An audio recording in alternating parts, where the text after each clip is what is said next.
Mark and Mark B on the behind the screen, and you can hear the birds tweet when he says hi. So Mark's in Wisconsin and Wayne's in Colorado and Mark's in Bangladesh, and that's about it for announcements. I'll turn it over to Mark and let him go at it. And away we go.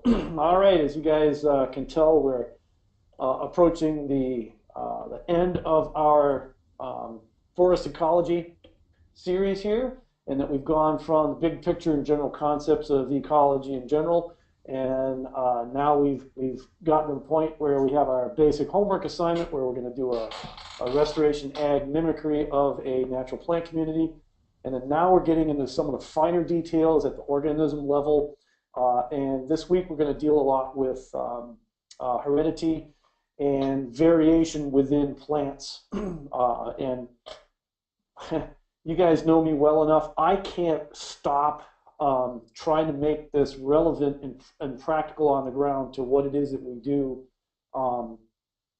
as restoration ag practitioners. And so that'll be all through here. And gotta figure out how to run the screen again. There we go.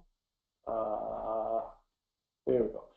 And as you guys have heard before, this is a book right here that basically changed the course of my my career as a student, and then of course my professional career after that. And when I read Tree Crops, originally penned in 1926, A Permanent Agriculture. That's the first time I ever put those two words together, permanent and agriculture. I'm reviewing this book right now, and it's amazing how many of the different things in Tree Crops, the whole outline of this whole course, you can basically find it in Tree Crops. All of what he proposes to come up with a new type of agriculture is all of what we've been talking about for these past 30 some odd weeks. So hats off to J. Russell Smith. And of course, Bill Mollison, yes you may. Can I jump for a second before you leave Tree Crops? Are you at all able to give a little bit of an insight of what might be happening with Tree Crops? Well, Tree Crops, the copyrights have long since expired, of course. The last publisher to actually deal with it was this one right here. I believe it was Island Press. And what has happened is Acres USA has contacted all the previous publishers, and including Wendell Berry, who did the introduction to the Island Press version in 1986. I think it was 1985 or 6 when it came out. And Acres will be putting out a new Tree Crops, an annotated and updated version of Tree Crops. And the person to do the annotation and updating will be me, yours truly. And so currently what I'm doing is I'm reviewing the book and going through it and finding places that deserve some additional commentary, because it's been almost 100 years since he wrote this book. Some things we've learned better than what he said. Some things, we're not even close to what he had imagined. And so I'm in the process right now of making notes of all of where that's going to be. And hopefully, I don't know if it's going to exactly happen, hopefully this will be published, released at the same time next December at the Acres USA conference, at the same time as the water management book. So that's a little sneak peek of what I get to do. Man, I don't know if you guys have ever done any writing to do it as like an occupation. I'm like a pick it up and put it down kind of guy, put the trees in the ground, hop on the tractor, cut this, drag that. To me, that's work. To sit down at a computer and read a book and type is just like frustrating. You look up and 3 hours go by and you haven't done anything. So it's a little frustrating, but I'm having a lot of fun reading through the book again. Well, I'm going to throw two other things out there, both cool. By the way, you get lots of comments saying things.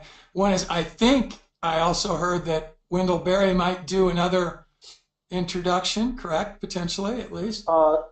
His daughter, I guess, has said that either his daughter, will, right. But his daughter said that either he will or she will. And so if he doesn't, that'd be fine if she does it too, because here's I'm a young generation compared to Wendell Berry, obviously young generation compared to J. Russell Smith. So it'll be the younger generation kind of picks up the work and takes it forward. And then one other thing related, I think you've said, and this is, please don't take this, guys, as absolutely what had happened, but part of what might come from these assignments that you guys are all working on Might have some relevance with the book, right, Mark? So you might just mention that.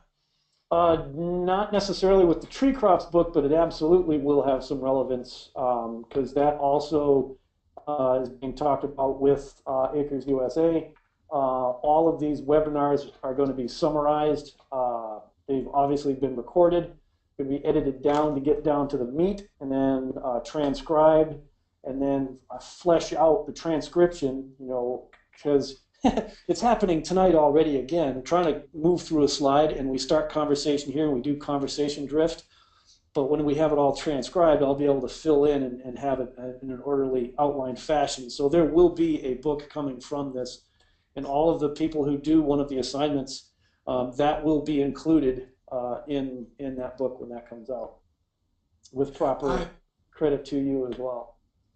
And that's kind of what I meant. So anyway, let you keep going. Sorry. Go flash through this, and part of the whole aim of whether it's J. Russell Smith's type or the permaculture type, the aim is to create systems that are ecologically sound and economically viable.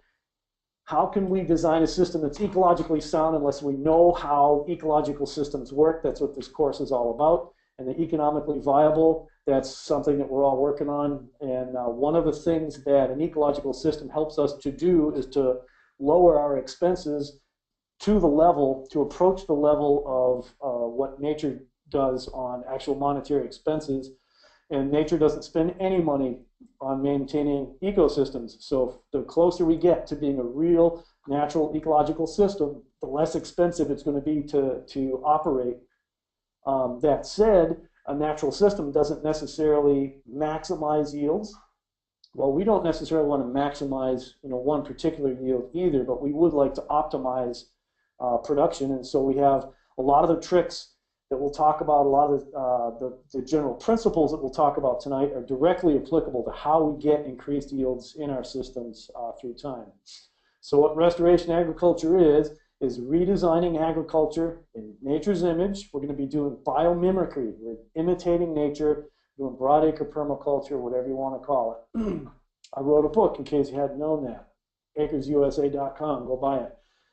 And so basically what we're going to do is identify our biome, and within that biome, our dominant plant communities. We're going to optimize the rainfall distribution pattern to prevent runoff, et cetera, and to establish aquatic systems, which have synergies for pest control and fertility, additional food for people and animals. Then we'll establish woody polycultures, just like nature does, but we'll use the agroforestry techniques to get there, and then we'll manage that system for as long as it goes. Now, we've seen this slide, I don't know how many different dozens of times here. This is what was here in North America in these particular regions, also existed on the West Coast. This plant community, basically the oak savanna plant community with oaks, apples, hazelnuts, plums, cherries, peach, raspberries, grapes, currants, pastures, animals, and fungi. This is a natural system. Of course, before people got here, the species were different. What we can do now is substitute our chosen species for these and manage it as a farm by harvesting yields. We harvest the grass using animals. We increase the soil fertility using the animals, crop rotation, appropriate cutting, chipping, et cetera, et cetera. Well, what's fascinating about this, how is it that oaks were able to survive way up here in Manitoba and way down here in Texas, what the heck, all the way down to Mexico, into Mexico? There's an amazing variability within the oak itself. Same with the apples, the hazelnuts, the raspberries, grapes, etc. There's grapes that'll survive in maritime 60, 70 degree rain in coastal Maine. There's grapes that will survive out in Texas, almost the desert, for crying out loud. This ability to survive in different environments is genetically driven, and that's the genetics of plants. It's a very useful tool. This oak plant community thrives here. That's coastal California. It's probably now green right now or landslided, and it also thrives here. You'll find the same plants, but just different variations of them. And all plants, they need some sort of mechanisms internally that allows them to pass their behavior, their traits down from generation to generation. And the thing with trees, plants, trees especially, is they're even more critically dependent on their environment than we are. If things get rough for us right now, we're all going to move to Panama or the Dominican Republic instead of staying in the USA. Well, a tree just can't pack up and go when the resources change or the weather changes or the climate changes. It's stuck there sometimes for thousands of years.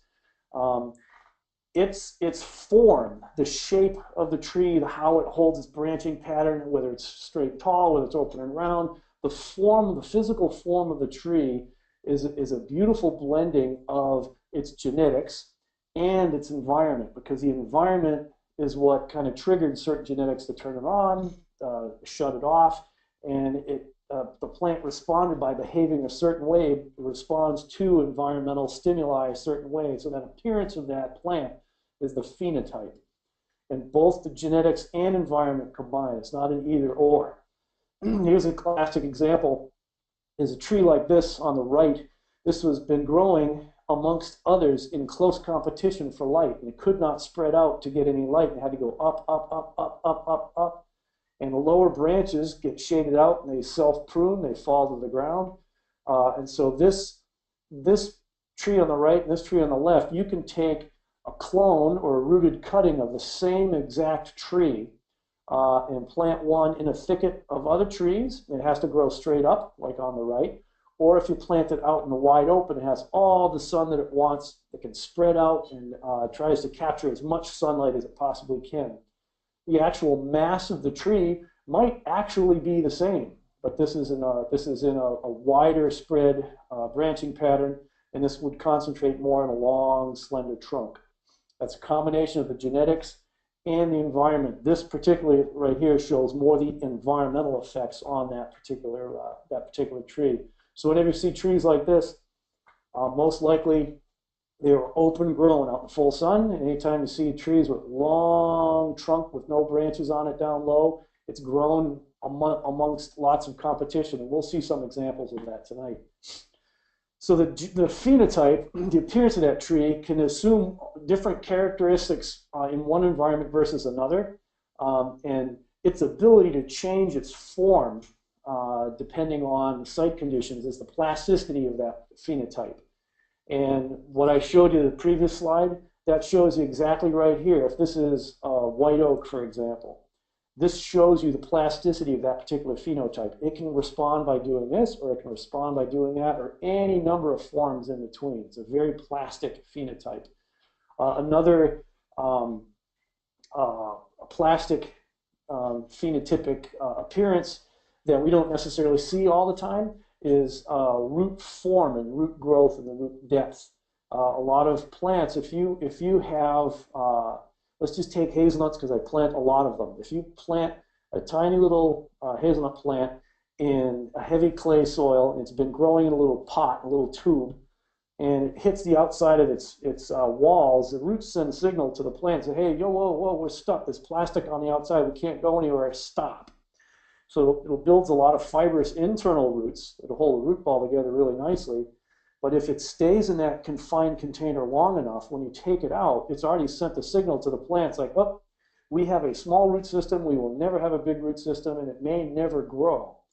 One of the things to help it to wake up, if it hasn't gone too far, is to make sure that soil has a nice deep rip line in it with a subsoil or a yeoman's plow, just to get a really deep, loose, crumbly soil so those roots can run. Because plants will oftentimes, they'll form their roots based on their conditions. So this is a phenotypic response to different site conditions at planting time and as they've grown. So the phenotype is the exterior appearance. The exterior appearance, of course, is a result of the environment interacting with its genetic makeup, its genotype. And here's the range of various different pines throughout North America here, and it's obvious. You can tell for sure that some lodgepole pines growing up in Yellowknife. Where's Yellowknife? Isn't it? Is it up in Yukon? I think it is. No, Yellowknife might be in Northwest Territories. Anyways, lodgepole pine growing up there is going to be a radically different genotype than lodgepole pine grown in Colorado because of the difference in the environment.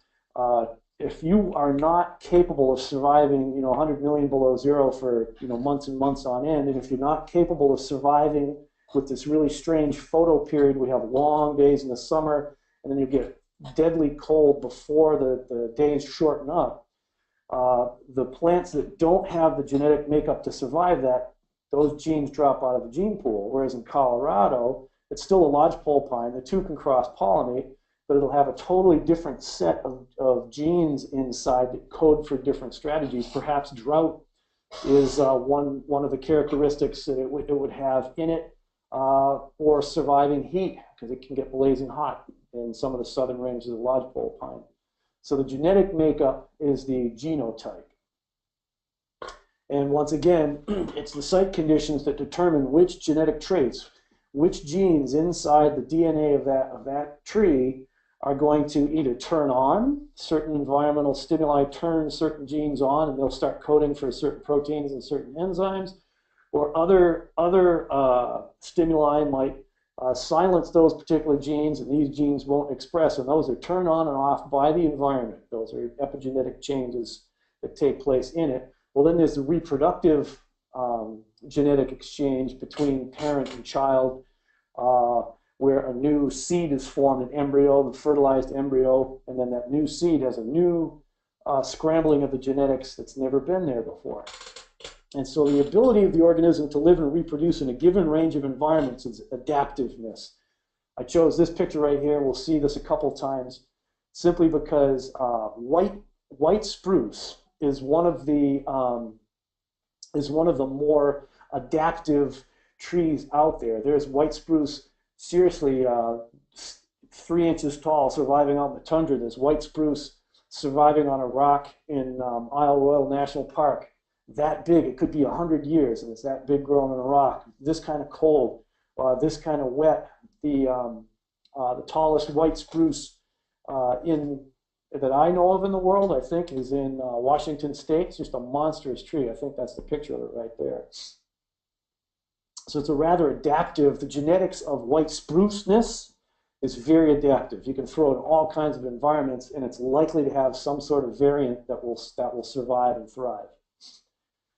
And then, although all the cells of a plant have the same genetic makeup, the internal environment of that plant also expresses what genes are expressed, what enzymes are produced, what characteristics the plant will have.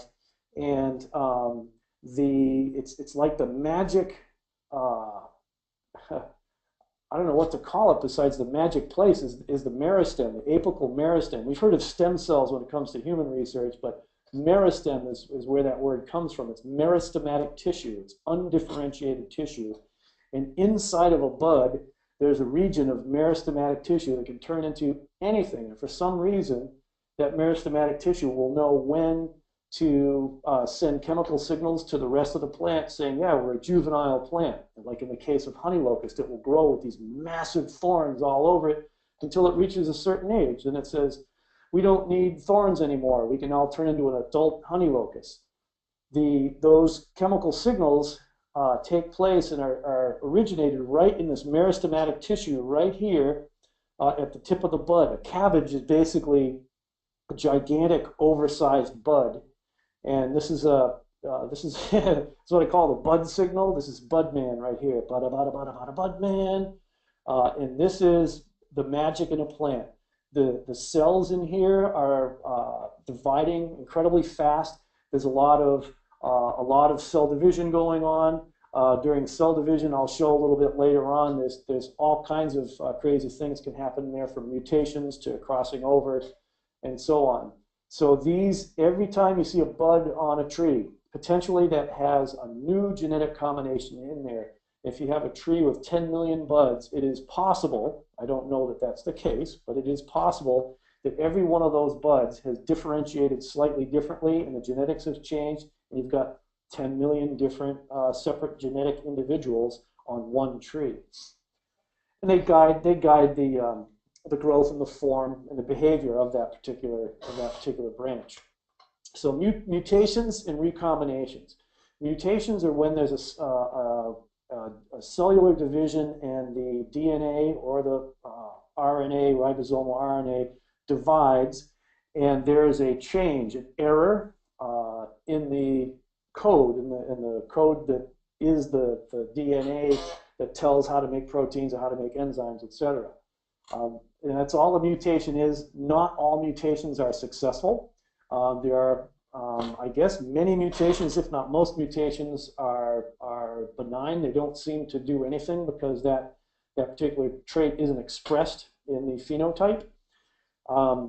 There are some, obviously, that are harmful. There are some that are actually beneficial to an organism. The recombination of genes, of course, is during cell division, during meiosis, when we make the different gametes, the male and the female gametes, pollen or the embryo in flowers and plants, that when they recombine, now you have some genetics from parent A, some genetics from parent B, and now the two come together into a new form that's not happened before. What also can happen here is at this particular cell division phase, you've got all the chromosomes have lined up across the equator here, and they're about to be pulled apart and go to their own separate pole. However, it's a messy process and they're all tangled together. Sometimes what can happen is this little leg over here can cross over that leg over there. For some reason, they just hook. And so you can take a piece of, one chromosome, moves completely over another chromosome, and it has a different output. It will just make a different protein or a different enzyme, and that can turn into radically different downstream results. So there's mutations, recombination, and I didn't put that last one in there. That's crossing over.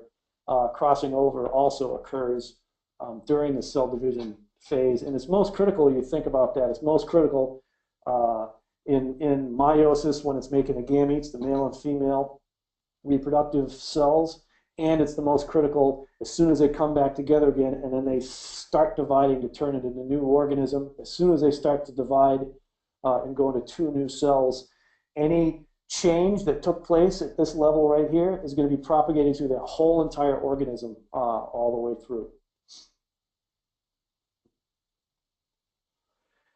So continuous variation is typical for most plants. And what that means is polygenic variation means that there's a lot of different genes, a lot of different parts of the chromosomes, and sometimes multiple chromosomes that end up being coding for a particular trait. It's not as simple as like with eye color in human beings, where it's a small little piece of DNA on the X or the Y chromosome that codes for your eye color. A lot of the different traits in a plant are on multiple sites on one piece of DNA, and multiple pieces of DNA that all lead to certain phenotypic appearances and or behavioral. And I'm calling it behavior. I don't know if you can really call how a plant grows and moves, interacts with the environment behavior, but I guess that is for a plant. It's behavior. And so that causes challenges for people who want to do very carefully controlled breeding with plants. And fortunately for us, we don't have to limit ourselves with single pollen grain controlled crosses. We're this. We like throwing that pollen around all over the place. Now, it's the exchange of genetic material between the different populations is the gene flow. Migrants from the form of pollen or seed bring to a population new genetic material from other populations.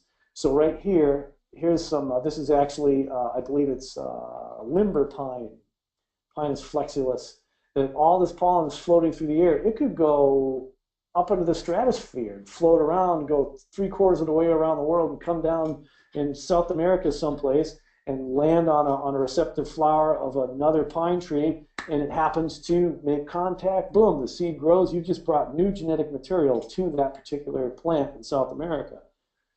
So this gene flow is part of what's critical for the whole population as a whole. And as we'll talk about later on, it's the populations and it's the communities in a larger scale that are what it's all about, not necessarily the individual plants within any system. the health of the system is dependent on the health of its overall gene pool, not the health of individuals within that system. And of course, we got squirrels here moving seed around. They may get picked up by a hawk and then eaten, and then the seed that the pine cone he had in his mouth gets dropped in the ground somewhere 20 miles from where it started from. Or these bison go on a huge migration from Oklahoma all the way up to the Dakotas, and some of the seeds that they carried on their forehead, now he scratches on the bark of a tree and the seed falls off and sprouts. So now we get a new individual growing there that then starts to cast pollen and receive pollen. So we've now added new genes to the gene pool by transport from animals, wind, etc. Now, when species are substantially different, I had mentioned a couple slides ago that pollen, the flexulus, Pinus flexulus, lindopine, it could land on a lodgepole pine, and it may or may not pollinate that lodgepole pine because they're not closely related. They're closely related, but not extremely close. And let's just take an example right here. When you have two populations that are substantially different, they're different at the species level. That process is termed hybridization. Hybridization gets a lot of bad press because the big, nasty, evil seed corporations have parent A and parent B. You get the offspring, which is a cross between A and B. And if you take all of your offsprings, which are the F1 generation of parent A and parent B, and you cross them together, your likelihood of getting the same thing that you planted is now at least 16 to 1 against you. And you'll have to rebreed to get back to a stable population, no less than 4 generations to get back to stable genetics. And if you're the seed company, and let's take table ace acorn squash. If you're planting table ace acorn squash, it's recognizable in the marketplace. If you save your seed from that, you can get all kinds of wacky little variants if you save your seed. Whereas if you want to get something that looks like a table ace acorn squash for that market over and over again, so that's how it's used as a profit-making center for those seed companies. I do a lot with hybridization. It's all open pollinated. They do it all by themselves. And here's 2 different phenotypes. You look at this tree right here, straight as an arrow, really fast growing, shoots up, keeps its branches very upright. That's the American chestnut, Castanea dentata. And over here on the right is a Chinese chestnut, Castanea mollissima. It's genus and species, Castanea, Castanea, however you pronounce it. Canadian will probably pronounce it somebody's different. So when you cross the species level, that's a species hybrids. So I'm doing a lot of work with species hybrid chestnuts.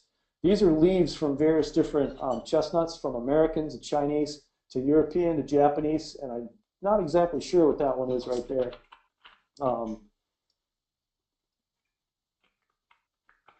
When you then combine them, you'll end up with all kinds of different variabilities in here. So what we're doing is we're intentionally introducing variability into the gene pool, and in order to create new varieties that have particular traits that we might want.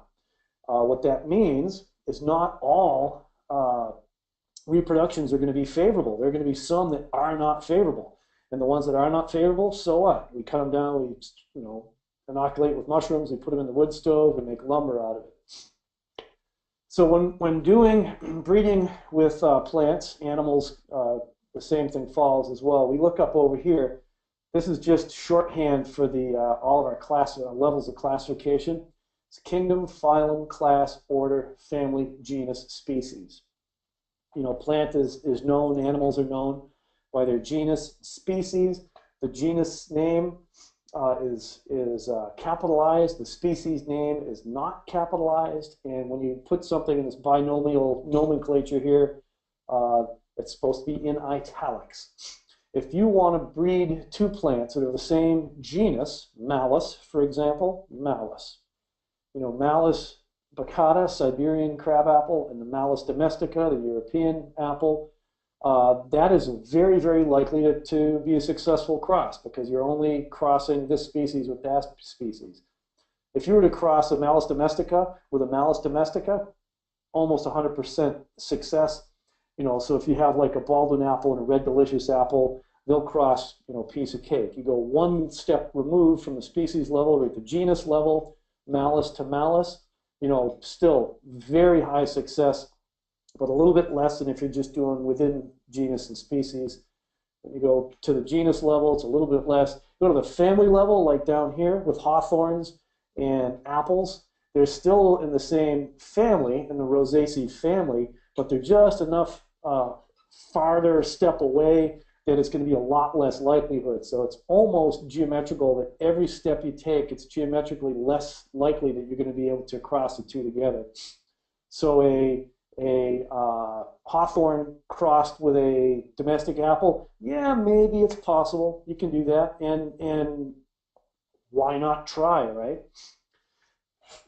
Now, when we're talking about plant communities, the different woody species, perennial species we're using on a farm, the individual is not the unit, it's the whole interbreeding population. So we've got to think now of our trees, if you want to call it an orchard, I don't want to use that name anymore. We have to think of it as a herd.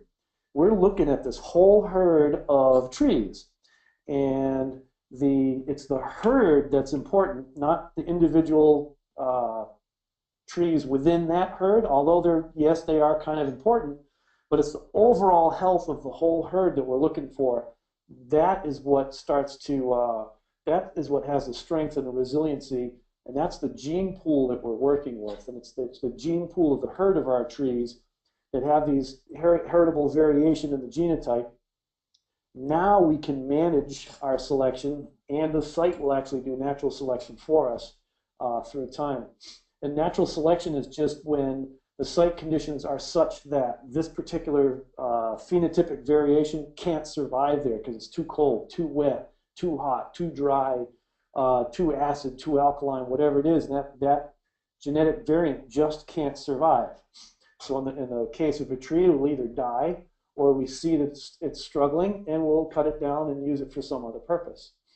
So the numbers that we're talking about with trees is almost astronomical. 1959, our friend from UW-Madison, John Curtis, counted, what kind of a crazy guy counts 6,678,400 sugar maple seeds from one tree? That's insane. And then you go germinate them, This guy was obviously needed some more fiber in his diet or something. Only 57%, 55% germinated.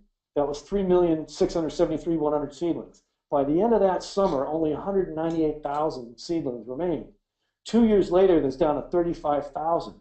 It was less than 0.1% survived 2 years. Now think about that. Of all the different seeds of that sugar maple, less than 1% survived 2 years. So what was the biggest killing period time period for trees is in their youth, is when they're very, very juvenile, when they're young. And that's when the environment, the environmental tests, once again, the soil, tilth, the heaviness, clay, sand, acidity, alkalinity, or percent organic matter, all these different things go ahead, and this little plant's trying to survive in it with minimal root system, drought susceptibility. That's when all of a sudden the site says, okay, plant, can you survive or not? And if you can't survive, more than 99% of them just plain die. And so in that opening, if you'd cut down that original parent tree, it would have 15,000 little baby seedlings could survive there, but they'd be reduced at this rate down to 150 during the first 3 years, and eventually only 1 or 2 would occupy the opening.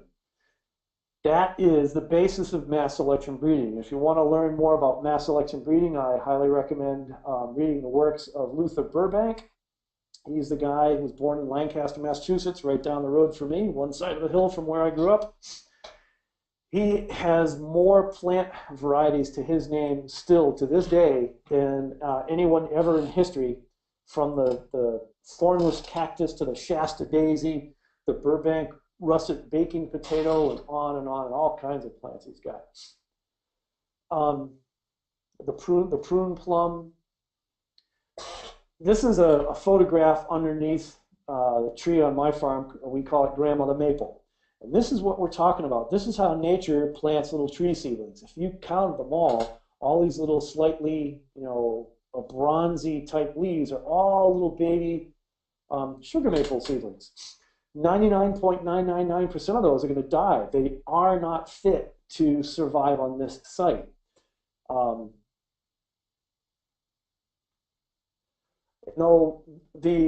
the selection pressures exist at all stages, a fully mature tree still has to withstand the frost and the cold and the dry and the hot. The selection pressures, the natural site characteristics, are the most effective on young seedlings. And in most species, they will eliminate all the seedlings that are not adapted to their immediate environment. And this is one of the phrases, I don't say this to my trees, but this is the rule on my farm. Die now. You don't belong here. I can't waste time. Think about the difference between think about the difference between a craftsman apple orchardist, and I used to live on the same orchard with this one guy who's a craftsman apple orchardist. He will dig a hole in the ground. He'll dig a $500 hole for a $50 tree. Make the most incredibly beautiful soil environment that tree could ever have. He puts that tree in place. Perfect weed control, perfect water, perfect pH, all the minerals that it needs, foliar sprays, this, that, and the other thing. He just planted a young tree in the ground. What's the percentage of young trees that survive in nature? Less than 0.1%. So why are you investing so much into one little tree? Let's do it the other way around. Let's do it the way nature does. Let's put a shirtload of trees in the ground. I said shirtload. This thick, just like this. And they will sort themselves out. They'll go through this phase. This is site initiation phase. Now they'll go through a stem reduction, a thinning phase, where only the ones that are really, really site adapted will come to dominate that site. And look at this tree. Why is it that they're all the same age? And this one is somehow grown that tall. Now, if tall, straight oak timber is what we're selecting for, maybe that's what we want. However, right over here, look at this little stunty, runty little one. Well, that's getting selected against in this environment, but what if this was one of the ones that had a flower right off the bat? We want to be here and see which ones have precociousness, this young little plant flowering right away. That's a trait that we want, because this will allow us to rapidly accelerate producing new varieties as fast as possible. So this is the time. This is the time when to plant them really, really, really thick together, because a tree like this, even if it's only $5 per tree, 5, 10, 15, 20, 25, 30, there's $30 worth of trees in this area. These are at 3-foot centers, so 5 times 3, that's only 15 feet. If you were going to plant a chestnut orchard, these are chestnuts, on the recommendations from Michigan State University, you'd have one here and one down there at the next one. 2 plants. You put this little seedling in the ground. If it's one out of the 99.999 that suck, you're stuck with a tree that's horrible, and you're going to spend the rest of your life trying to keep the doggone thing alive. Let's cram them in and find those genetic variations that are going to be successful on our site. Because how can we ever expect to find superior plants unless as a normal course of doing our agriculture, we do the massive fitness screening that nature does. Look how close these ones are. These were put in, I believe, 1 foot apart. This was at the University of Illinois Woody Perennial Polyculture Research Site in Urbana, Illinois. I had the good fortune to plant all kinds of trees in one of the first corn variety trials that was funded by a land-grant university in the USA. Sexual reproduction is where what it's all about. This is how we get variation between individuals. This is how we get change in a community. This is how we get change within a population. And adaptive change is much faster in a sexual system where we're constantly generating, we're rolling those dice, as fast as we can, as fast as we can.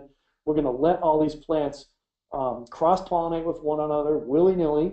The ones that we don't want to pollinate, we'll cut them down, so they're not going to cast any pollen into our good trees. We'll keep our superior plants, selecting for the traits that we want. What traits that we want, that's our choice of what we choose.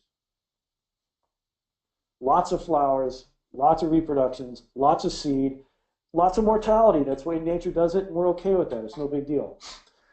Now, that's the sexual reproduction pathway. That's what really puts a lot of the variation in there. That's where we're going to find a lot of our magic plants.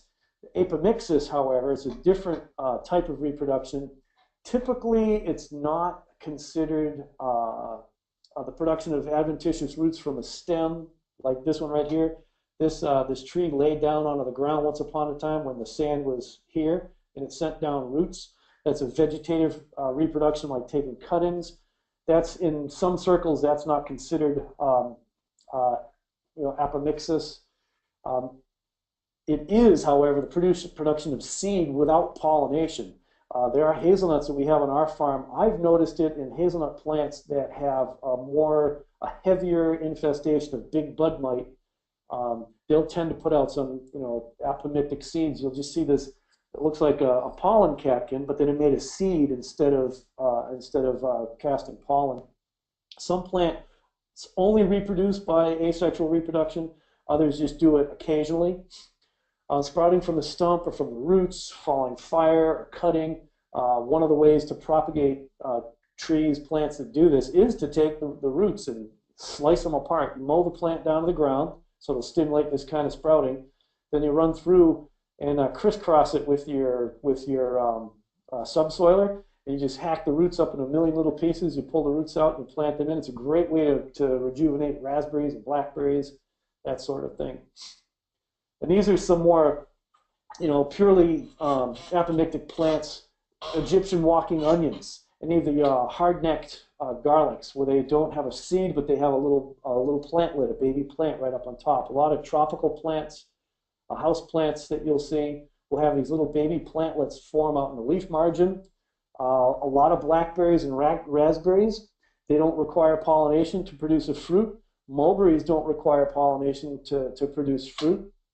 And one of the classic delicious plants right here that produces little baby plants sticking right off the stem out of the top is the pineapple. Sometimes they make little baby pineapples around here. Other times they'll sit one right up on top. And then I've even seen a pineapple plant like this with the fruit that we're going to eat. Whoops, go back. The fruit that we're going to eat is sitting right here. And then sometimes it sends out this little stem with another little fruit growing on top of that. So that's an asexual type of reproduction. Now, gene ecology is the study of the genetic variation in this plant species from an ecological viewpoint. So instead of looking at the phenotypical difference between these white spruce in Alaska, this white spruce in Minnesota, and that white spruce in Washington State, instead of looking at the appearance of it, it would be more understanding the genetics. Because, like I said earlier, if these guys, as a population, this place selects for plants that can survive super, super cold and, in this case, super acid soils, whereas this is a lot warmer. Temperate Olympic Peninsula is a lot warmer, a lot moister, so this is drier, this is colder, this is drier, this is hot. No organic matter. This could be almost boggy sometimes. Traits that will allow you to survive on a rock are the only ones that will allow this plant to survive. Anything that requires living in a bog goes away. Those traits just don't exist because they won't thrive on the rock. So the genetic makeup of this plant is more than likely radically different from the genetic makeup of this plant and the genetic makeup of this plant, but they're still all white spruce. They can still cross-pollinate with one another. And think about that.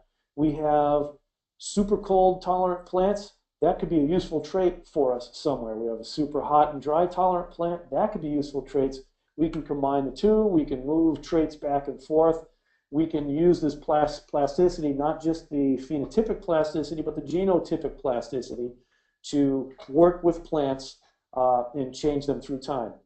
So here's just an example of chestnuts down the bottom. If you look at the range of American chestnut, how it would have ranged all the way up from wet 70 inches of rain, coastal fogs, super cold winters, 40 below zero, all the way down to Mississippi, Louisiana, where it's obviously a lot warmer. And here on the left, that's El Castaño de Cento Cavalli. That's the largest diameter trunk of a tree. This is basically the size of a city block. It's a huge tree. It's growing in the rock on the side of Mount Etna in Sicily. It's a Mediterranean climate. There are chestnuts that are almost tropical. And so if we got stuff that's almost Arctic down to almost tropical, there's different genes in this than there is in this if this is grown up in coastal Maine. So that's the study of the genetics of those trees. Now, this is where we start to get practical, of course. We are forest genecologists. We're going to collect seeds from target populations. What I did when I started with chestnuts, I got seed from Canada. I got it from the West Coast. I got it from California. I got it from Louisiana. I got some from China. I got from New York, from Minnesota, Michigan, all over the country. And when I bring it in, I put it in as a block so they'd be near each other and I could observe their behavior. Every time I brought in like a subset of these plants or seeds, that's a provenance. And when I'm testing these various different seedlings, that's a provenance test or seed source test. And it determines if there's any significant differences among that population, or between populations. Another thing that it does, if you then treat it with my classic patented sheer total utter neglect and abuse, we'll throw that one in there, you now are going to select against the characteristics that don't thrive on your site fast. I want them to die young. If they're going to die at all, get it over with. Don't waste my time reproducing and passing genes down that aren't going to be helpful long term. So these provenance testing is where we're going to start. We're going to grab a huge bunch of different genetics from a bunch of different places, put it on our property. Our first phase is this variety trials. We're doing provenance tests. It doesn't exactly tell us why a plant failed to thrive or what caused the differences between the plants. And I don't necessarily care. If it's dead, it's dead. I'm not interested. If it's not thriving, I don't care why. Just amend the soil to do better. It's like, no, screw that. If it's not doing well, it's not doing well. I'm not interested. We can try to infer what's causing these differences, but you can get in trouble there because oftentimes you can set up testing questions that you can prove over and over again something because of the evidence. You can prove over and over again your hypothesis of what caused the difference, but you could be wrong. Let's take a rock and drop a rock to the ground, and you can say, oh, the earth sucks. And you can do that test over and over and over again, almost willing to bet you a nickel that that rock's going to go down to the ground. So you prove your hypothesis over and over again that the earth sucks. And that might not be the mechanism that caused the difference or the survival difference. These are some locations. Once I started the provenance tests at my farm. Now here's the ones that are doing really, really well at my place. I start to get enough seed. I'm doing my own nursery beds. Once I get to a certain size and a scale, I want someone to produce lots of these numbers because if we're going to have a lot of plants and treat them abusively and don't feel bad if some of them die, we want to have some professionals raising them for it. So I contract out after a number of years, have people grow my seed for me. I supply them with the seed free of charge. They grow my plants. I pay them for the service to grow my plants, and then I plant them out. And this is one in a hotter zone. And this is one in a cooler zone. Not absolute cold, but colder degree days during the season. So there's slightly different soil conditions, different growing conditions during the year. But these are the kinds of numbers that we want to look at if we're going to be really screening for the genetic material that's going to work in these systems. So now populations that differ in one or more traits eventually can be called races. And so let's go back to pinon here. These pinons way up here in Utah. And what's north of Utah? Is that Montana up there, I think? Oops, my cursor went away. So you take pinyon pine populations up here versus pinyon pine population down in southern New Mexico, almost in Mexico itself. They've they have been so isolated from one another, they've not cross-pollinated with one another for a long, long period of time. They could be developing very distinct traits that are very typical of only that small little gene pool. They're almost separate gene pools. Those could be races. So once we go through the provenance trials, now we start to select for the plants that are doing really, really well on our site. Now we're beginning the process of narrowing traits down into races. And we will develop a land race of, pinyon pine, or of, sugar pine or Italian pine, whatever the species are. After we go through this huge combination of genetics from all over the place, then we'll start to do our selection on site, and eventually we'll develop a specific land race that has very specific characteristics of what makes it notable from others. Then when somebody else wants to start, say if I'm here in Wisconsin and somebody wants to start doing this over in British Columbia, okay, well, they'll start by grabbing material from all over the place, including my genetic material, and now they can add to their gene pool with material that I've already selected for certain characteristics. They will know about the characteristics, so we pay attention to that. So a lot of genetic differences happen when populations are grown in significantly different conditions. We've talked about that quite a bit already. Some of the things that really matter to us a lot are when they first, the buds burst first in the springtime. Oftentimes it's temperature related. Sometimes it's more photo period related. When they actually flower during the time of the year, and even between individual plants, there'll be like these family lines of plants that flower early in the season. These flower middle of the season, and yet the whole season happens to be May or June or whatever. Well, then when it sets buds in the summertime, when it ripens the seed, when it stops elongating, all these are critical physiological changes that can have major differences between populations, and we'll want to be paying attention at least to these in our breeding and our selection. And like I said, they may have different triggers. They could be photoperiod, cessation of growth, for example. The classic, I think I've mentioned it before too, is when people like the big box retailers in Anchorage will look at the USDA zone map and see that, well, Anchorage doesn't get all that cold. We can do USDA growing zone 4 plants. And so they get plants from Missouri or whatever. They bring them up to Anchorage. Well, it's still warm enough during the days in September or so, so that the plants don't shut down. Well, you've got to be really photoperiod sensitive the further north you go, that as soon as the photoperiod goes past a certain time, you've got to shut down, harden off your growth, set those buds, and just go dormant before the temperatures tell you to go dormant, because if you don't, you're in for a big surprise, and you won't be very reproductively successful in the future. And then the populations will differentiate if the site conditions of disturbance regimes radically different. And this is where our selection comes in. Now think about, let's go use our example of going to Alaska and Missouri again. Let's take a willow let's do something different. Let's use a cherry tree from Alaska. It's settled in pretty well. This happens to be a willow in the picture on the left. Well, let's take a cherry tree from Alaska and then move it down to Missouri. Well, what might happen is the Alaskan tree has to start opening its buds and flowering early in the season when the temperature hits a certain number of degree days. So it may open up too early. It might open up midwinter down in Missouri. Then a frost comes by and kills all the flowers, it kills all the leaves.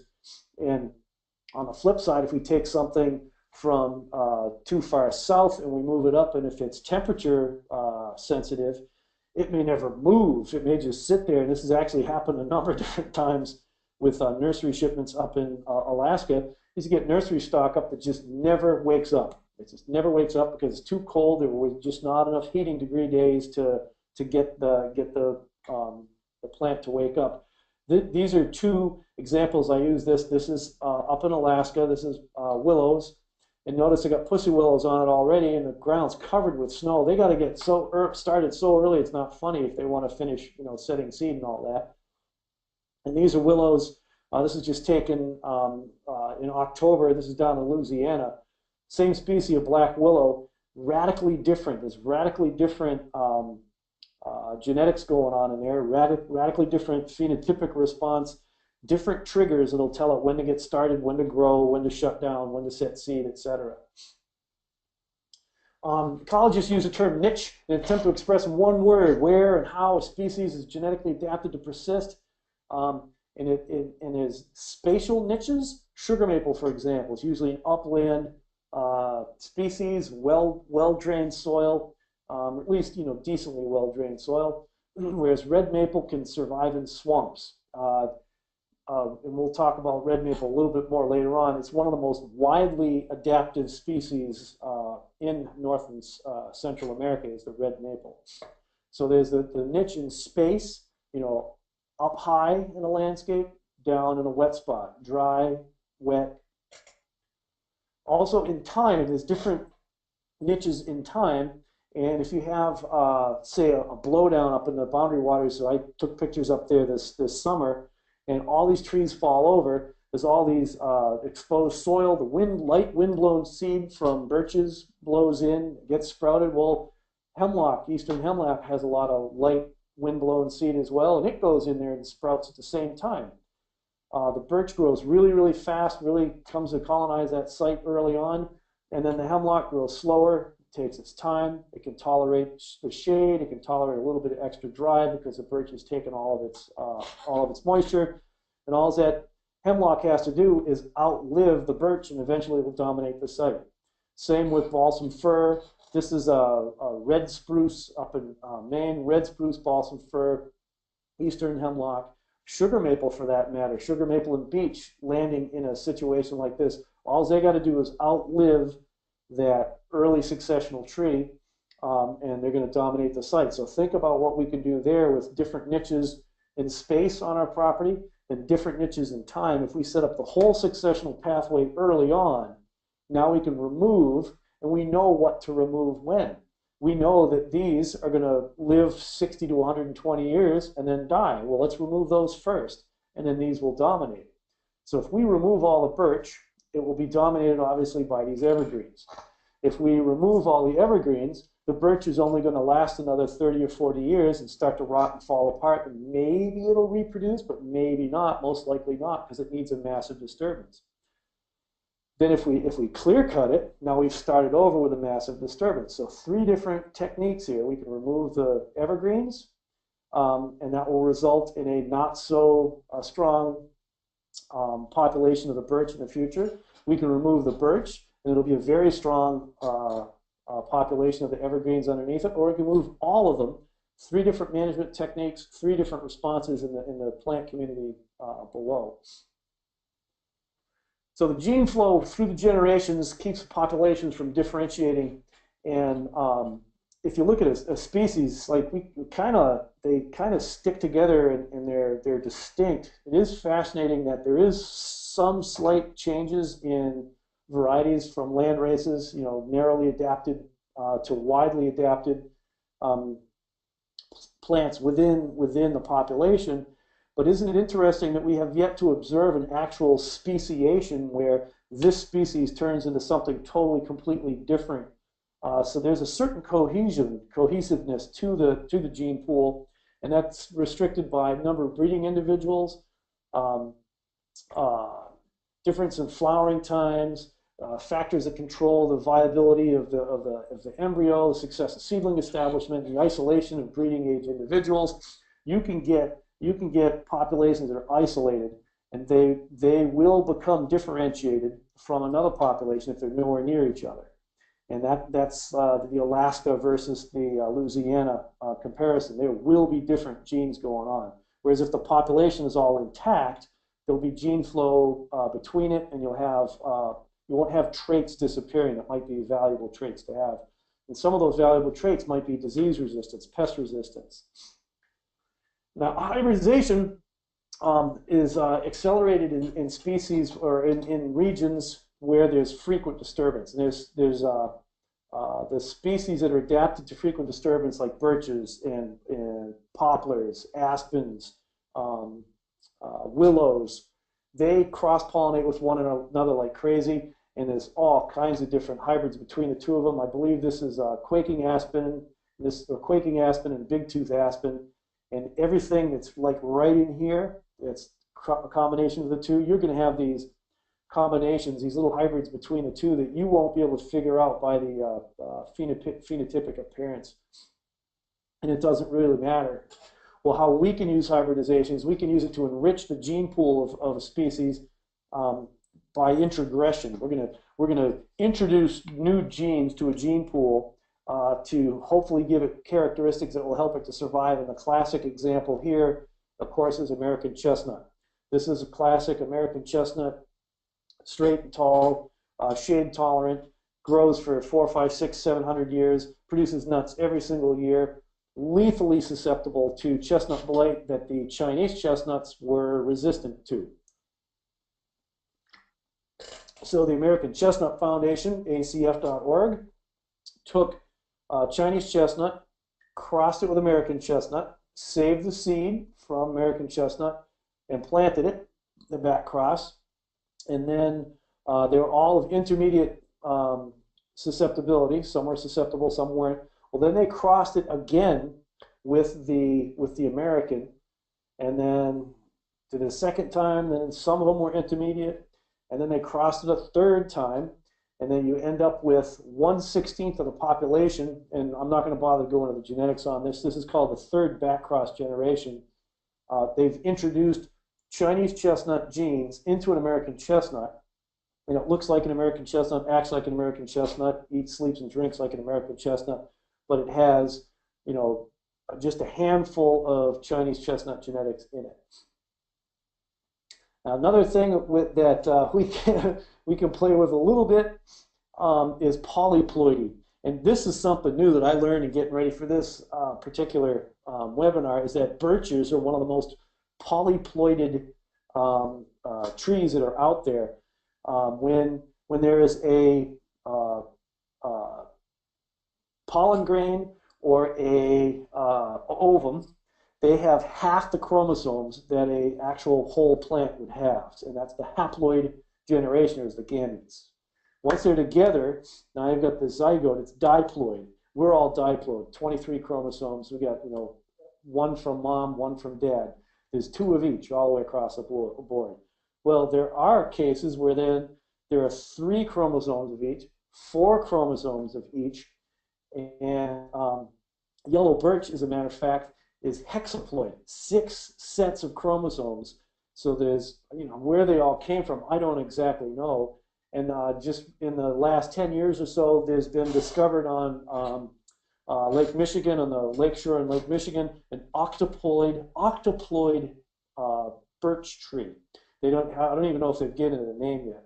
The thing with polyploidy is it slows down differentiation, because if you want to try to get, if one of these genes codes for disease resistance, these 3 are susceptible. You can't get that disease resistance to show until you have resistance all the way across the board here. So getting the recombinations just right to make it completely resistant is a lot trickier in a polyploid organism. So all kinds of crazy things happen with polyploidy, and one of the things that I like to share with people who are considering playing with polyploidism is the colchicine crocus, Colchicum autumnale. It's the root of the colchicine crocus is totally poisonous, and if you take the bulb of the root and you squeeze the juice out of it with a garlic press, then you put seeds into it, it will kill 90%, if not 99% of the seeds that you put in there, but the ones that remain behind are now polyploid. Will those polyploid seeds grow, sprout, and propagate? We don't know until you actually plant them. So it's a little bit of a crapshoot, but it has some interesting side effects that actually have some economic value to them. And probably one of the more economic crops where polyploidy has really come into play is in smoking herbal medicine. It is a plant called Purple Haze X Northern Lights. Purple Haze X Northern Lights was run through the polyploiding process using juice from the colchicine crocus. And what formerly was a little flower bud that looked like this, now creates these crazy buds that look like that. So if you're in the business of selling herbal medicine with crazy buds, this obviously had an economic advantage for you, because now you're able to sell more of them. What can it do with trees? I don't know. We're going to cover some more things quick. I want to burn through this session tonight so we don't have to go over it again, even though we are a little bit over time. Wayne blabbed early and ate into the time, so I'll just keep going. I only have a few slides left. Fitness and flexibility. Fitness is adaptation to a site in certain conditions. Endemic plants are extremely site adapted, not very flexible. This is Plitvička Jezera in Croatia, where I went a year ago. Spectacularly beautiful place. Limestone bedrock with hypercalcium alkaline water coming through it. There's so much calcium in the water that it precipitates out and makes these amazing rock formations. And you've got some totally unique plants that only exist there. Another one of my favorite places, of course, is walking back to my homestead. If I go this way, all along here, there's 3 different mud volcano hot springs areas. And if you can imagine the hot springs with like scalding hot water, this is not comfortable to sit in a hot tub water. In the middle of 50 below zero winter, you've got plants growing all the way around the rim here that exist nowhere else on the planet. That's very adapted to that site, but it's not very flexible at all. It's very fit for those conditions, but not very adapted, not adaptable. Now, a cosmopolitan organism is widely adapted to so many different sites. That's like the red maple. It's like willows. This picture here, these are red maples up here. You know, less than 150, 200 miles from the Arctic Circle. And these are red maples down on the bayou in Louisiana where we were last fall. Now, inbreeding, apomixis, polyploidy, and a low-rated combination are uniformity-promoting devices that favor fitness, but not necessarily the adaptability and the flexibility. Flexibility is favored by variability-promoting mechanisms such as cross-pollination, precociousness, the likelihood that they'll create natural hybrids, precociousness, early reproduction, heavy seed bearing. These are traits that are very, very useful to us as farming. So to answer one of the questions, well, within what time frame, this is why the first thing that I look for and select for is precociousness. If you aren't producing seed early and young, I'm not interested. And if you're not going to produce a lot of seed, I'm not interested. And that's how we get a lot of recombination, is by reproducing and flowering over and over and over again. We even have some chestnuts that produce 2 sets of flowers in the summertime. That's a lot of recombination. Now, this woody cropping system is a result of 20 years of provenance testing. It managed as well as natural selection. It's disturbed according to the historic trends and as well as to its species adaptations. The crop production is based on the population fitness, not the specific characteristics of one little plant.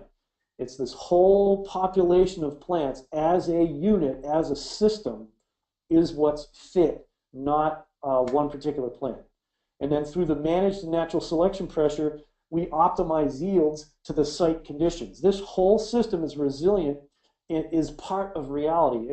It's been through tornadoes. It's been through fire. It's been through hailstones the size of a dinner plate. It's been through 50 below zero. It's been to 116 3 different times in the summertime. I wonder why 116 and not any higher than that. That's been 3 different times.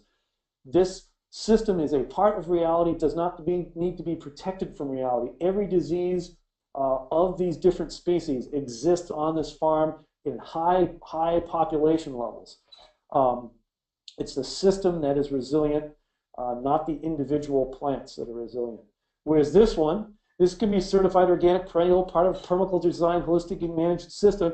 It's just based on a mere handful of genetically identical plants. It's all the same genus and species, Malus domestica, maybe 5 varieties here. It's maximized production of one particular yield, apples. But the ecological processes now have been externalized, and we now have to perform those functions. We have to perform the pest control. We have to perform the disease control. We have to perform the fertility management instead of allowing the system to actually take care of itself using natural processes without our interference. This quote-unquote orchard is radically different.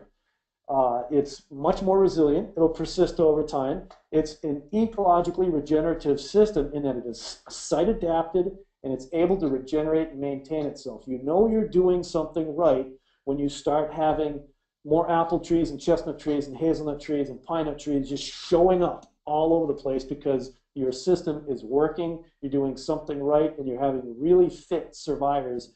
One of my favorite ones that I like to see all over the place, I never know where I'm going to find the next one, are Nanking cherries, a bush cherry, little sweet cherries, and you never know where a bird took that seed and dropped it and pooped it out. It'll survive on my place because it's fit and it's adaptive. Genotypic plasticity, the plasticity of the genotype, of course, and the phenotype as well, combined with mass selection breeding, disturbance mimicry, complexity of the ecosystem. This optimizes the total site yield. That's one of my jobs as a system manager, is to manage all of this and keep it on track so that the species that have the traits that I want are the ones that remain behind, and the ones that I don't want become disturbed and become another source of income. See this tree right over here on the right? These are some of the first known Asian pears growing on a commercial scale in the state of Wisconsin. They are a result of seeds that a student of mine saved and planted and selected for and grafted, and then once they were successful at their place, we took them over to my place. And they withstand outstandingly, amazingly cold temperatures, extremely cold temperatures. We also still have annual perennial herbaceous plants that are in there to interact with severe frequent disturbance. We're doing successional soil building with a succession of species, beginning with our simplest ones to, through our grassy phase, through our shrub phase, through our pioneer tree species, woody species phase, to our mid-successional phase and late successional phase as well. We're doing annual grains. We're doing silvopasture. These are the alley cropping, silvopasture, our agroforestry techniques. We're growing trees and branches, and we're chipping them right where they grow. There's ramial wood chips for fertilizer, for soil building. Obviously, the animals in the system. Are you guys starting to get this at all? I'm starting to get this. I'm going to close on that because we went over time, and the rest of these I do have a little tidbit on last summer. I spent some time up in the northern Italian Alps, and I've got some pictures of the villages that we went to up there. These abandoned villages, these old ruins. I can address that next time. It's pretty easy. We got plenty of time. So you're starting to get it. Good. At least Nick's starting to get it. Thank you, man. You got several questions. You open for a few questions, Mark? Oh, yeah. Yeah. All right, cool. And Jian has been coming, and I believe he's in Australia, and he's been coming to a lot of sessions lately. I got to give you a funny one. Sam actually asked a question, and then later he said, "I wish I would have been more patient," because Mark already answered it. So, so we're thinking on his. So Jennifer asks, and Jennifer's down in Arizona, by the way, Mark, and she's asked a couple questions here, but is there a white spruce that would live in very alkaline soil? I'm at 5,900 feet in northeast Arizona. What you do is you go grab white spruce seedlings from as close to the similar climatic conditions and soil conditions that you can possibly get, and you plant a zillion of them. White spruce, it's one of those real cosmopolitan species. It has a lot of genetic tricks going on in there, and so I wouldn't be surprised if there was. I would try some nurseries maybe in Utah, high elevation Utah, because they have a lot of alkaline soils there. Yeah, I'd just start there. Try to find nurseries near you with similar conditions, and buy seed if you can, if you want, or buy the cheapest seedlings in bulk and plant a lot of them. Well, she has an associated question, so you probably already answered it, but I'm going to ask anyway. Any sources of genetically superior pinyon pine, Edulis, for the northeast Arizona? I have several on the property, but want to plant more. Yeah, I don't know anybody yet who's really actively focusing on genetic improvement of pinyon pine. We're not even, as a nation, we're not utilizing pinyon pine the way we could, and we're not doing any breeding work on it, so it's up to us. So there you go. Get your eyes open and start looking around, and mark your trees. Look for trees that are growing vigorously, that produce lots of cones, lots of nuts, that don't have a lot of pest problems, that don't appear to be infected with diseases, and take it from there. You have a business, Jennifer, there, There you go. and we'll talk with you more about that. We have some other plans down the road for New Forest Farm, and we'll talk more about that later. Jen asks, and I might even know the answer to this, but I'm going to let you answer it. Can you bring seeds from other countries into the U.S.? And Jen says in Australia we cannot do that. So. Yes, you can. There's certain processes that you have to go through in order to do it, and it's laborious and time consuming. I actually have 3 different plant smuggling convictions, and so I no longer do it informally. I only do it formally because what is wanted is to prevent disease, bringing in disease and stuff like that. So I know that when I've shipped seed to other countries, it's taken probably 2 months to go through the whole entire process of phytosanitary. Costs a couple $300 to do it. And then Awesome. I also see the same person asking a question about what time frame of chestnut seeds can be kept to be still viable. And here's Yep. how I've operated with seeds and plants. I'm thinking that whether this planet was designed, evolved, adapted, or sprang out of nothing instantaneously, whatever, there's a reason why fruit becomes ripe and or nuts become ripe. It's that time of year that when you take that fruit and you cut it open, put the seed in the ground. Because probably in the ground is where the right conditions are for that seed to sprout. Otherwise, why would a seed have been invented?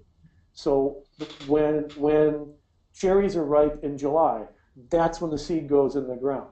When the pears are ready in late August into September, that's when the seed goes into the ground. When the chestnuts are falling off the tree in October, that's when the seeds go into the ground.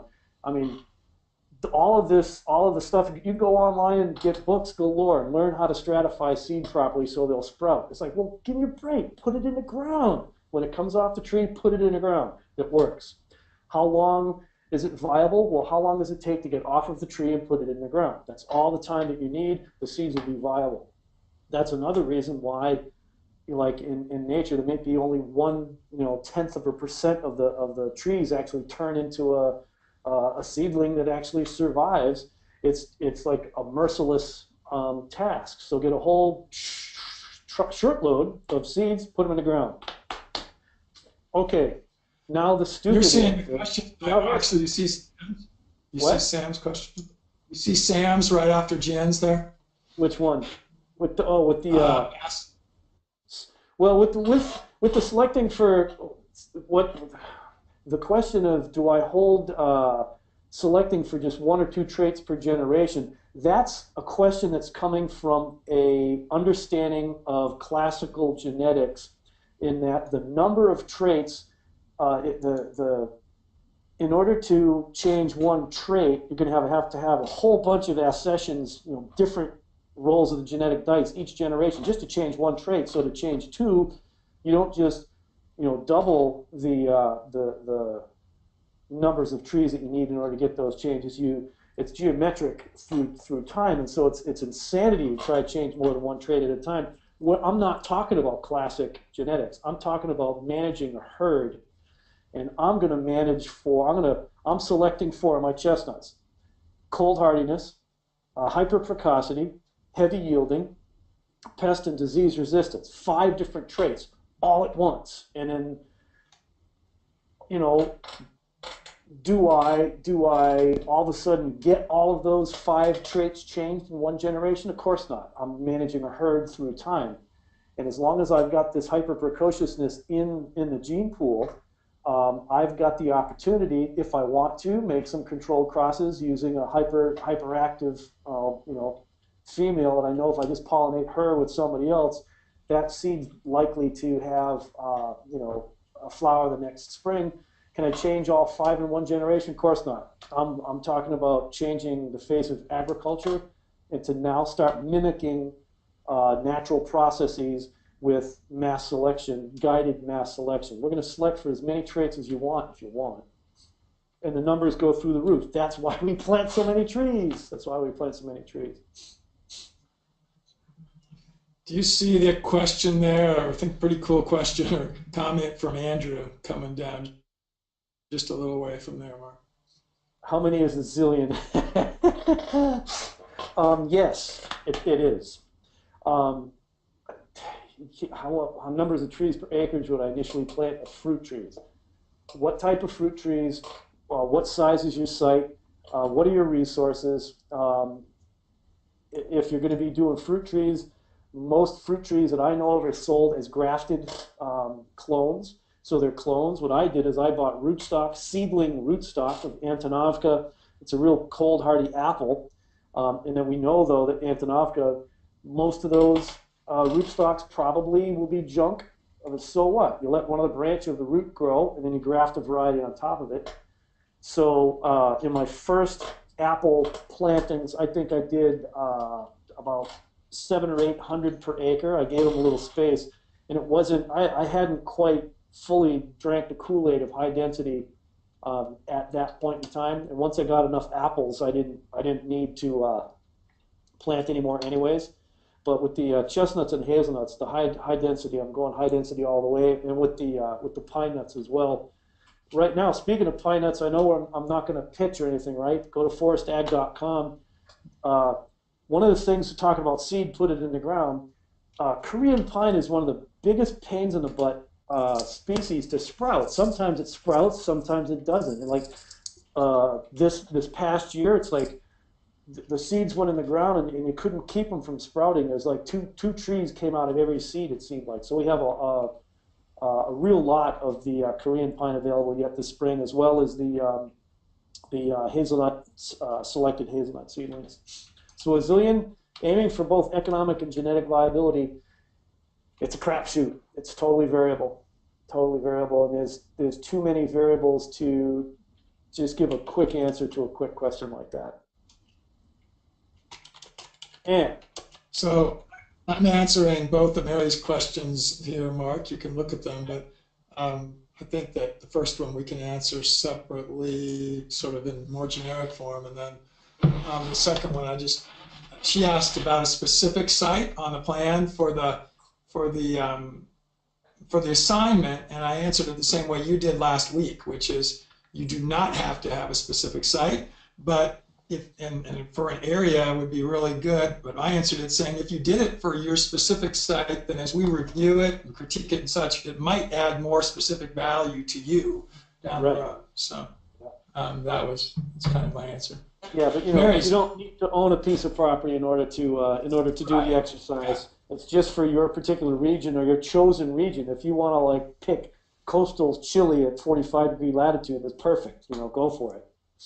But I want it to be legit. I want it to be based on ecological realities, because if it's not observably ecological, here it is. This is an actual plant community observed in this particular place. If it doesn't have any, peer reviewable science behind it, not interested. Yeah, and I think part of the reasons Mark's saying that, Mary, is that we want to get as broad of a diversity of sites as we can all over the world. And we know we're not going to get all of those this time around, but if we keep doing this, we'll have an amazing database that will be helpful for everybody. And Jennifer, the homework side is, again, we're hoping to have that done by the time Mark finishes. When he first gave the assignment, there was going to be like 8 weeks left. Maybe he can comment quickly whether he thinks he's still about 6 or so, but that's the idea. The timing is for when this series and this course finishes. Yeah, I think 5 or 6. I haven't looked at my outline, but I do know that next week we'll either be doing plant structure and physiology is probably one of them that's coming up next. Because as you see, what we did is we went through the broad stuff. Now we're getting more into specific details. And actually one that I want to touch on because it's relevant to where discussion is these days, and that's the term regeneration.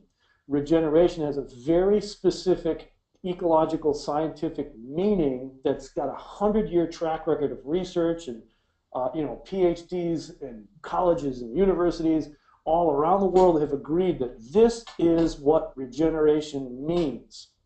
Well, now it's kind of getting buzzwordy and jargony. Well, regenerative agriculture, regenerative agriculture. Well, the term as it's being used quite commonly isn't being used the same way as ecologists and foresters and natural resource managers, range managers would use regeneration. And so I want to give a presentation, next week and the week after. I'll have to look at my list again on regeneration ecology. It's a very, and I'm not going to do it to address regenerative agriculture directly. I'm doing this as an ecologist. This is the way ecologists view regeneration, and so that's we're going to talk about regeneration ecology. And, so let's make this the last question for the evening. We've got about an hour and a half. Alyssa asks, are those tubes in the picture tree shelters? I think it's cool to end on because last week, remember, we ended on some pigs in the picture. So are those tubes in the picture tree shelters, or do you ever use tree shelters? And this is Alyssa. Oh, I've used tree shelters, absolutely. And in this particular context, they're perfect because if there's after we've gone into the system here and we thinned out the underbrush, we acted as if we were a surface fire, except that we used a forestry mulcher, ground it all up, got the grass going. Where there was a big gap in the canopy, would plant another tree and would protect it with these tree shelters. I think it's treeprotection.org or treeprotection.com is the Southwest Badger Resource Conservation Development Council. They sell tree shelters as a fundraiser. Now they get the tree shelters from the company. The company donates it to the nonprofit as a tax write-off. Well, then the nonprofit sells it. They got them for free, so then they sell it at about the same price as the company does. But it all goes towards doing conservation, tree planting, riparian buffers and education and stuff like that. So I'd prefer to get them from the Southwest Badger Resource Conservation Development Council. They'll ship them anywhere around around the country. And there's been all kinds of research done on the color of the tree tubes. The colors that are used most commonly foster stem elongation. It's it's like a pink peach type color. All right, thank you everybody for being here. We'll see you next week. Thank you, man. Talk to you soon, man. Good night. Bye, everybody.